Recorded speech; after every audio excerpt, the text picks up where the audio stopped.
This is a really short morning practice I did on a Tuesday morning. I was up all night the night before with my kids. They both had really high fevers, so I was up trying to cool them down and comforting them while they were crying because they were just so uncomfortable.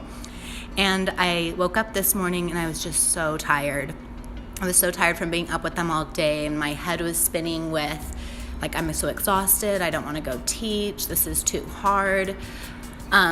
And so I noticed that and I switched into gratitude. I started thinking about just how much I love my children, just how freaking lucky I am to have them in my life. I didn't think I'd be able to get pregnant, and now I have these two adorable kids that come to me for comfort, and I get to be those arms of unconditional love.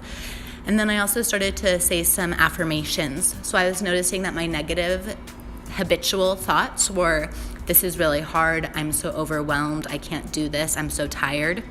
So I started to say, I can do hard things, I can do hard things, I can do hard things.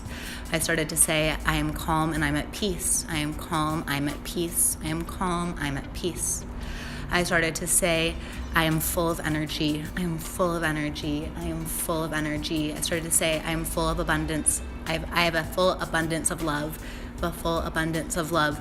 So I started to switch my thinking and my thoughts, and it really shifted my attitude. I've been talking a lot in class that our attitude is a mirror that reflects our thinking. And so when I woke up this morning and my attitude was kind of crappy because I was so tired from the night before, by going in and changing my thinking, by cultivating gratitude and saying affirmations, I was really able to shift my attitude so that by the time I got here, I was really prepared to teach a yoga class. I was feeling a lot more energized. So the last thing I did was shifting my body. So I started to do this little short sequence of side stretches and finding my balance. I love yoga because as we find our balance, it's just like off of our mat. Can I find my balance? Can I be in a situation that makes me want to fall over, that shakes me? But can I still use my breath? Can I use my muscles? And can I learn to stabilize? I did some side stretches to kind of reawaken my body, re-aliven my body. After those side stretches, I did a lot of squeezing into that stabilization at my core, knowing that I'm always stable within. I just need to really draw into that unshakable place. I did a little bit of spirals, moving my thighs back to open up my low back and some core stability of my low belly.